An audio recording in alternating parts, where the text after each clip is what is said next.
mas ministrar para pastores às vezes me faz tremer. É complicado. E eu perguntei: Senhor, o Senhor é que está à frente desses homens e mulheres que eu vou falar. Pessoas que, muitas delas, têm muito mais conhecimento do que eu tenho a transmitir. Tem muito mais experiência do que eu tenho a transmitir. Por isso, Senhor, eu preciso ser usado por Ti para falar ao coração desses homens o que o Senhor deseja que eles ouçam. São líderes, pastores, pessoas que foram comissionadas por Deus para esse ministério, que com o crescimento da igreja tem se tornado, nesses últimos tempos, um ministério muito difícil. A igreja tem tomado uma dimensão muito grande, o crescimento do evangelho. Isso trouxe para alguns pastores algumas dificuldades administrativas, tanto para administrar a igreja como para administrar sua casa. Antigamente, um pastor normalmente tinha no hall de membros 200, 300 pessoas, era considerado uma igreja grande, uma igreja forte. Hoje tem pastores com 1.000, 2.000, 3.000, 4.000 membros. Hoje o ativismo tem tomado conta de muitos líderes, que às vezes não sabe equacionar, não sabe como administrar essa questão. A superexposição muitas vezes de um ministério próspero. Não é? O ativismo tem entrado, o que eu tenho visto de pastor estressado, que eu tenho visto de pastores que têm acabado com sua história de família. Às vezes o camarada tem um ministério próspero aberto em uma família totalmente degradada, derrotada. Então hoje eu vejo muita santificação. Eu ministro, tem dia que eu estou ministrando numa igreja pentecostal, daquela igreja que você fala aleluia, o fogo cai. Tem outro dia que você pode pular e virar cambalhota, que o povo não faz nada. Aquelas igrejas que só falta mostrar o caixão, você vê o troço, parece um velório, e no final você vai lanchar, o cara pergunta: por que o meu ministério não cresce? Eu pergunto por que ele não desaparece. Essa é a minha questão, a minha pergunta. Então hoje eu tenho lidado com muitos pastores, estou aqui inclusive por causa de um amigo que me indicou, esse homem de Deus, Zé Edmar, um homem abençoado, que me socorreu num momento de dificuldade e criamos um laço de amizade. Então eu perguntei ao Senhor: Senhor, o que o Senhor fala? Porque eu tenho minha maneira de falar. Se vocês me conhecem, alguns já me conhecem, sabe minha maneira, eu sou simples demais para falar. E para falar para pastores, aqueles exigentes. Ontem eu até brinquei na igreja, que eles gostam de ouvir aquelas palavras, na verdade, rebuscadas. E eu não sou muito de fazer isso não, gente. Eu sou meio caipira, moro lá em Xerém, né? E aprove a Deus que eu estivesse aqui hoje para falar para vocês. Olha que benção. Benção para mim, não sei para vocês. Para mim, com certeza, é uma benção. Agora, não sei para vocês. Então, eu quero compartilhar com vocês 2 textos. E eu vou falar um pouquinho de família, mas também vou falar um pouco de ministério. Nós vamos ver alguns fatores que têm contribuído, que eu tenho visto, eu tenho presenciado. Hoje eu tive que parar de pregar, parar de trabalhar só para pregar. Eu trabalhava, até comentei ontem com o Noilton, trabalhava numa empresa de equipamento para cirurgia do coração, uma empresa boa que me dava. E eu fui pregar num bairro de Petrópolis chamado Carangola. E aí, no final, uma irmã falou assim: você acredita em profecia? Final do culto estava acabando, não sei porque que eu não fui embora. Eu fiquei para fazer um lanche e a irmã falou: você acredita em profecia, Cláudia? Eu falei: acredito. Ela falou: dentro de 40 dias você perde seu emprego. Eu falei: puxa vida, antes eu não tivesse fé para tal coisa, né? E 36 dias depois eu fui mandado embora e Deus abriu as portas e hoje eu tenho pregado, viajado por esse Brasil aí, com essa minha maneira simples. E hoje eu vou compartilhar com vocês. Mas nós vamos iniciar com um texto de 1 Timóteo, capítulo 3, é um texto muito conhecido dos irmãos. Eu só quero abrir com esse texto, mas eu não vou comentar diretamente ele não. 1 Timóteo, capítulo 3, a partir do versículo de número 1, que nos diz assim: esta é uma palavra fiel, Se alguém deseja o episcopado, excelente obra deseja.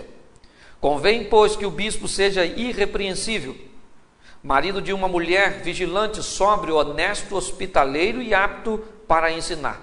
Não dado ao vinho, não espancador, não cobiçoso, torpe de ganância, mas moderado, não contencioso, não avarento, que governe bem a sua própria casa, tendo seus filhos em sujeição com toda a modéstia. Porque se alguém não sabe governar sua própria casa, terá cuidado da igreja de Deus? Não neófito, para que ensoberbeça-se e não caia na condenação do diabo. Convém também que tenha bom testemunho com os que estão de fora, para que não caia em afronta e no laço do diabo. Da mesma sorte os diáconos sejam honestos, não de língua dobre, não dados a muito vinho, não cobiçosos de torpe ganância, guardando o ministério da fé em uma pura consciência. E também estes sejam primeiros provados, depois sirvam se forem irrepreensíveis. Da mesma sorte, as mulheres sejam honestas, não maldizentes, sóbrias e fiéis em tudo. Os diáconos sejam maridos de uma mulher e governe bem seus filhos e sua própria casa, porque os que servirem bem como diáconos adquirirão para si uma boa posição e muita confiança na fé que há em Cristo Jesus. Escrevo-te essas coisas, esperando ir ver-te bem depressa. Feche os seus olhos agora, e não a sua Bíblia. Senhor nosso Deus e Pai, em nome de Jesus, eis aqui a Tua palavra.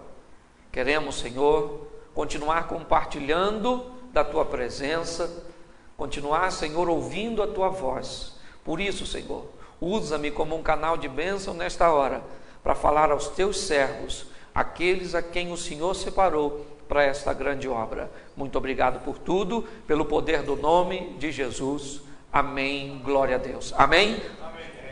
Irmãos, nós vamos somente ter uma ideia aqui desse texto, porque ele fala da grandeza do ministério. Ele fala da importância do ministério e da importância dos ministros. A importância e as qualidades que nós, apesar de não ser um pastor de igreja, nós temos a responsabilidade, porque Deus nos tornou referenciais para as pessoas. Hoje você não é um simples homem, uma simples mulher. Hoje as pessoas observam vocês, ou nos observam de uma forma diferente. Eu costumo dizer que quando uma árvore grande cai, ela abre uma clareira na floresta. Com a queda de um homem de Deus, ela cria uma boa oportunidade para muitos crescerem, porque o sol vai bater, isso é verdade, Deus acaba transformando o mal em bênção, mas ela leva consigo muitas questões.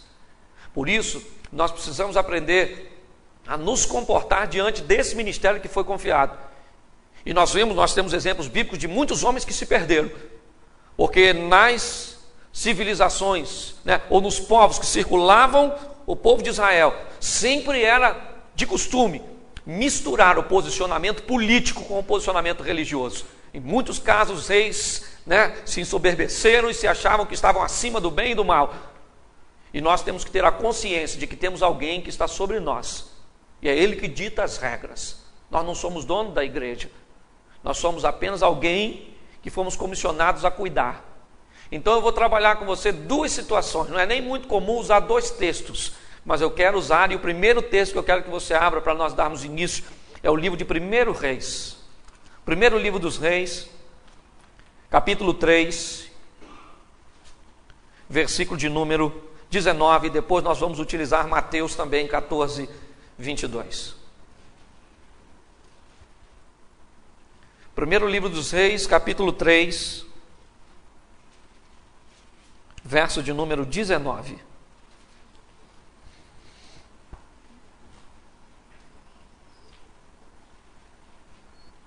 Amém? Nos diz assim a palavra do Senhor: e de noite morreu o filho desta mulher, porquanto se deitara sobre ele. Amém?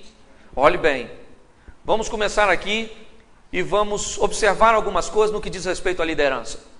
Nós estamos diante da história de duas mulheres que levam uma causa para Salomão, e uma causa dificílima. E se nós observarmos essas mulheres, elas têm duas coisas, né? Ou melhor, elas têm muitas coisas em comum. As duas mulheres eram prostitutas, as duas mulheres moravam juntas no local, não receberam visita de ninguém. As duas mulheres engravidaram praticamente ao mesmo tempo, pôs uma diferença, talvez até engravidaram no mesmo dia, porque uma diferença de 3 dias para o parto não é uma diferença tão grande assim. Essas duas mulheres tiveram meninos, e essas duas mulheres tiveram a oportunidade de criar seus filhos. As oportunidades foram iguais para essas duas mulheres, mas nós vamos ver uma diferença muito grande aqui entre uma mulher e outra. Eu quero colocar esses dois meninos que nasceram, eu quero colocar essa oportunidade que as duas mulheres tiveram como nosso ministério, como a possibilidade que nós temos, né, ao ganhar do Senhor, o privilégio de termos um ministério para levar à frente, algo para fazermos crescer, algo para amamentar, algo para cuidar, para limpar, algo que nós queremos ver o sucesso, que nós queremos que aquele filho, que aquele ministério cresça, prospere, na verdade, que aquele ministério honre o seu nome também, porque você vai honrá-lo, você vai investir nele.